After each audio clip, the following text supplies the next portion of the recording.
Hello guys, welcome back to my channel. हम कर रहे थे माइक्रोबायोलॉजी का सेकंड चैप्टर। आज करेंगे हम थर्ड पार्ट, जिसमें हमारा टॉपिक होगा bacterial spores. Spores are highly resistance resting stage of the bacteria formed in the unfavorable environment condition as a result of depletion of the exogenous nutrition। क्या दे रखा है, जो हमारे स्पोर्स होते हैं ना, हाईली रेजिस्टेंस रेस्टिंग स्टेज होती है हमारे बैक्टीरिया की, जो हमारी अनफेवरेबल कंडीशन में बनती है। किसकी वजह से बनती है? क्योंकि जो एक्जोजेनस न्यूट्रिएंट्स वगैरह होते हैं उनकी डिप्लीशन हो जाती है या फिर ख़त्म हो जाते हैं, मतलब वो। ठीक है, आगे हमारी आती है स्पोर्स की स्ट्रक्चर। स्पोर्स के स्ट्रक्चर में क्या होती है? बहुत सारी लेयर्स प्रेजेंट होती है, जिसमें से कुछ मेन लेयर्स यहाँ पे दे रखी हैं। Core, cortex, coat, exosporium. Further हम स्टडी करेंगे इस डायग्राम को। इसमें जो हमारी आउटर मोस्ट लेयर जो दिख रही है आपको, वो होती है हमारे एक्सोस्पोरियम। देन हमारा प्रेजेंट होता है एक अदर लेयर, कौन सी? Coat membrane. उसके बाद आती है हमारी आउटर मेम्ब्रेन। आउटर मेम्ब्रेन के बाद हमारी आती है इनर मेम्ब्रेन, जो कि हमारी एज ए एनवेलप वर्क करती है। किसके ऊपर? जो हमारी डीएनए मटेरियल प्रेजेंट होता है उसके ऊपर। तो यहाँ पे हमारे कुछ स्टेटमेंट्स दे रखी है, जो कि हम देखेंगे क्या दे रखा है। Core is the innermost part containing the DNA material and is walled off from the cortex by the inner membrane and the germ cell wall। जो कोर होती है हमारी इनरमोस्ट मेम्ब्रेन होती है, उसके अंदर क्या होता है? डीएनए मटेरियल प्रेजेंट होता है। और इसको कौन सरकमफ्रांस करके कौन रखती है, मतलब घेर के कौन रखती है? हमारी जो इनर मेम्ब्रेन होती है वो, या फिर उसको हम क्या बोलते हैं? Germ cell wall. कोटेक्स और कोट लेयर होती है, ये हमारे एक्सटर्नल प्रेजेंट होती है किससे? कोर से, और सेपरेट करके रखती है इन दोनों लेयर्स को। कौन सी मेम्ब्रेन? Outer membrane. जो हमारी आउटर मोस्ट मेम्ब्रेन होती है उसको हम क्या बोलते हैं? एक्सोस्पोरियम। आगे आती है हमारी स्पोरुलेशन। स्पोरुलेशन क्या होती है? हमारी एक ऐसी प्रोसेस जिसमें फॉर्मेशन हो गया हमारी स्पोर्स की। तो इसमें क्या दे रखा है हमारा? Sporulation refer to the process of formation of spores from the vegetative stage of bacteria. क्या दे रखा है? जो स्पोर्स है उनकी फॉर्मेशन होगी कब? जो स्पोर्स तो हमारी क्या होगी? रेस्टिंग स्टेज होगी, लेकिन कहाँ से होगी? वेजिटेटिव स्टेज, मतलब जहाँ पे वो रिप्रोड्यूस कर रहा है या फिर डिवाइड हो रहा है, अपनी जो नंबर है उसको मल्टीप्लाई कर रहा है उससे। Sporulation commences when the growth ceases due to lack of nutrition. कब होती है हमारी जो स्पोरुलेशन होती है? कब टेक प्लेस करती है? जब हमारी ग्रोथ हो ना वो रुक जाएगी। और किसकी वजह से होगी? जो लैक ऑफ न्यूट्रिशन अगर हमारी प्रॉपर अमाउंट में नहीं मिल पा रही, तो जो हमारे बैक्टीरिया है वो स्पोर फॉर्मेशन कर लेते हैं। ये रेजिस्टेंस होते हैं किससे? हीट से और डिसइंफेक्टेंट से। डिसइंफेक्टेंट और हीट का कोई इन पे कोई वर्क नहीं होगा, ये डैमेज नहीं कर पाएंगे हमारे स्पोर्स को। आगे आती है हमारी जर्मिनेशन। जर्मिनेशन क्या होती है? ट्रांसफॉर्मेशन होती है डोरमेंट स्पोर्स की एक्टिव वेजिटेटिव सेल्स के अंदर, जो कि ग्रो कराते हैं हम किस में? न्यूट्रिशन रिच मीडियम में। डोरमेंट का मीनिंग होता है हमारा मैच्योर, कि मतलब जैसे रेस्टिंग स्टेज से वो मैच्योर फॉर्म में जाएंगे तभी तो आगे डिवाइड करेंगे ना। तो उसमें हम एक न्यूट्रिएंट रिच मीडियम लेते हैं, जिसके अंदर हम जर्मिनेशन कराते हैं हमारे बैक्टीरियाज के। आगे आते हैं हमारे shape and position of the spores, मतलब कैसे शेप के होते हैं, क्या पोजीशन होती है, वो देखेंगे। सबसे पहले है पोजीशंस। पोजीशन में भी सेंट्रल, सब सेंट्रल और टर्मिनल। क्या हो सकती है? सेंटर में प्रेजेंट होता है सब, मतलब सेंटर में प्रेजेंट ना हो, थोड़ा साइड में उसको हम बोले सब टर्मिनल, या फिर एकदम एंड पे प्रेजेंट हो उसमें क्या बोलेंगे हम? टर्मिनल। जैसे कि हमारे इस डायग्राम में दिखा रखी है, इसमें क्या है हमारा? सेंटर में प्रेजेंट है, लेकिन इसमें क्या है हमारा? सब टर्मिनल प्रेजेंट। और ये क्या होगा हमारे? किसका एग्जाम्पल है? टर्मिनल स्पोर्स का। आगे हमारी आती है शेप। क्या होती है? तो स्पेरिकल शेप की प्रेजेंट हो गया वो, या फिर ओवल शेप के प्रेजेंट हो गए। इनकी विड्थ कितनी होती है? वैसे तो सेम होती है, फिर लेस होती है। जो हमारी नॉन बल्जिंग स्पोर्स है ना, उनमें विड्थ होती है ना बैक्टीरिया की, वो कम होती है उनके स्पोर से। एग्जाम्पल है जैसे बैसिलस में, उनमें क्या होता है? जो बैसिलरी बॉडी होती है प्रोड्यूस करती है बल्ज एक सेल के अंदर, उसमें क्या होता है? हमारे जो स्पोर्स का साइज़ होता है ना, वो ज़्यादा होता है देन द बैक्टीरिया। नेक्स्ट हमारे आते हैं स्पोरोसीडल एजेंट्स। स्पोर्स क्या होते हैं? हमारे रेजिस्टेंस होते हैं किससे? जो रूटीन में यूज़ करते हैं हम डिसइंफेक्टेंट्स, उनसे। एक लिमिटेड एजेंट से होते हैं जिन पर वो काम करते हैं, स्टीरेंट्स बोलते हैं हम उनको। वो क्या होते हैं? कैपेबल होते हैं स्पोर्स को किल करने के लिए। जैसे हमारा ऑटोक्लेव है, ये एथिलीन ऑक्साइड स्टेरिलाइजर्स हैं। आगे होते हैं हमारे demonstration of the spores, gram staining, modified Ziehl Neelsen staining और फल्टन स्टेन, 3 टाइप की स्टेन हम यूज़ करते हैं, उससे हम पता लगाते हैं। डेमोंस्ट्रेशन का मीनिंग क्या होता है, मतलब उसमें हम पता लगाएँगे किस टाइप की बॉडी है हमारी, किस शेप की है, या फिर क्या कुछ एक्टिविटी करता है, कैसी स्टेनिंग वगैरह शो कर रहा है, कोई कलर अपीयर होता है या नहीं होता, वो देखते हैं हम डेमोंस्ट्रेशन में। Gram staining, spores appear as the unstained refractile body within the cell. इसमें क्या हो, जो हमारे स्पोर्स होंगे ना वो अनस्टेन प्रेजेंट हो, मतलब वो कोई कलर एब्जॉर्ब नहीं करेंगे ग्राम स्टेनिंग के अंदर, ठीक है। देन आगे आती है हमारी मॉडिफाइड जील नैंसल स्टेनिंग। ये मेनली किसके लिए यूज़ की जाती है, हमारी टीबी के लिए यूज़ की जाती हैं। Spores are weakly acid fast and appear red in colour when Ziehl Neelsen staining is performed using 0.25 to 0.5% sulphuric acid as a decolouriser. जब पहले हम क्या करेंगे, एक हमारा कोई भी बीकर ले रखा है, उसमें हमने कोई स्पेसिमेन ले रखा है, उसमें क्या डालेंगे, सबसे पहले जीन नेल्सन स्टेनिंग है वो यूज़ करेंगे, देन हम डीकलराइजर यूज़ करेंगे, क्या, सल्फ्यूरिक एसिड, कितनी जो हमारी गिवन अमाउंट है यहाँ पे उतने में। तब क्या होगा, जो हमारे स्पोर्स होंगे वो ब्राइट रेड कलर के शो होंगे, तो हमें पता लग जाएगी कि हाँ प्रेजेंस है हमारी स्पोर्स की। आगे आते हैं हमारी फल्टन स्टेन। इस स्पेशल टाइप की एक स्टेनिंग टेक्निक होती है जिसमें डेमोन्स्ट्रेट करते हैं हम किसको, स्पोर्स को। आगे आती है हमारी एप्लीकेशन। एप्लीकेशन के अंदर क्या दे रखा है कि मतलब कुछ जगह हम कहाँ अप्लाई करते हैं हमारे स्पोर्ट्स को, तो मेनली तो हम किस में, स्टेरिलाइजेशन प्रोसेस प्रॉपर हो रही है या नहीं हो रही उसमें देखते हैं, क्योंकि अब्सेंस होती है ना जहाँ पे इनएबिलिटी होती है, वो ऑटोक्लेविंग के बाद या फिर हॉट एयर ओवन होता है उसके बाद शो करती है कि हाँ प्रॉपर स्टेरिलाइजेशन टेक्निक परफॉर्म हो रही है हमारे हॉस्पिटल्स में। स्पोर्स ऐसे होते हैं जैसे हमारे यहाँ पे दे रखा है जियोबैसिलस स्टीरियो थर्मोफिलस का, जो यूज़ करते हैं हम किसके लिए, स्टेरिलाइजेशन कंट्रोल के लिए, या फिर मेनली किस में यूज़ करते हैं हम, ऑटोक्लेव में, या फिर जो प्लाज्मा स्टेरिलाइजर्स होते हैं उनके अंदर, है ना।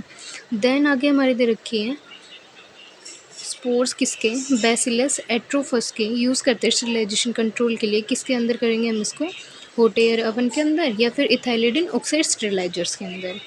आगे आती है हमारे फिजियोलॉजी ऑफ बैक्टीरिया। इसमें हम स्टडी करेंगे बैक्टीरिया की ग्रोथ और न्यूट्रिशन। जो वाटर कंस्टिट्यूएंट होती है हमारी 80% प्रेजेंट होती है किसके अंदर, जो बैक्टीरियल सेल वॉल्स होती है उनके अंदर। मिनिमम न्यूट्रिशन रिक्वायरमेंट क्या होती है हमारे बैक्टीरिया की, कम से कम ये तो अवेलेबल होना चाहिए तभी हमारा बैक्टीरिया ग्रो करेगा। क्या है इसके अंदर, carbon, nitrogen, hydrogen, oxygen, small amount हो किसके, ऑर्गेनिक सॉल्ट्स की। सॉल्ट्स के अंदर कौन से आएंगे, सल्फर हो गया, फॉस्फोरस हो गया, सोडियम हो गया, ये सब आते हैं। देन हमारे आते हैं फास्टिडियस बैक्टीरिया। ये ऐसे बैक्टीरिया होते हैं जिनको नीड होती है मतलब स्पेशल न्यूट्रिशन मीडियम की, और उस मीडियम को हम क्या बोलते हैं, फिर ग्रोथ फैक्टर की जो नीड होती है उसका हम बोलते हैं बैक्टीरियल वाइटामिन्स, जो कि क्या होता है हम कल्चर में ऐड कराते हैं और उसके बाद क्या होते हैं हमारी ग्रोथ होती है बैक्टीरिया की, जिसमें हमारा एज एग्जांपल कौन दे रखा है, हेमोफिलस इन्फ्लुएंजा। इसको रिक्वायर होती है, जब तक नियासिन हम अगर मीडियम के अंदर ऐड नहीं करेंगे तो इस बैक्टीरिया की ग्रोथ नहीं होगी। आगे आते हैं हमारे बैक्टीरिया सेल डिवीज़न। किसी न किसी सेल डिवीज़न को तो परफॉर्म करेगा, तभी वो क्या करेगा, हमारी पेरेंट सेल से डॉटर सेल में कन्वर्ट होएगा। तो यहाँ पे क्या दे रखा है, bacteria divide by the binary fission. Binary fission क्या होता है हमारे, सबसे पहले इसमें क्या हो गया, हमारी एक एक पेरेंटल सेल होती है, ये पेरेंटल सेल है हमारी, ये क्या होगी, दो में डिवाइड हो जाएगी और दो डॉटर सेल हमें आइडेंटिकली सेम क्या मिल जाएगी, दो डॉटर सेल फॉर्म हो जाएगी, दो बैक्टीरियल सेल बॉडी मिल जाएगी। मेनली कौन फॉलो करता है हमारा, स्ट्रेप्टोकोकाई।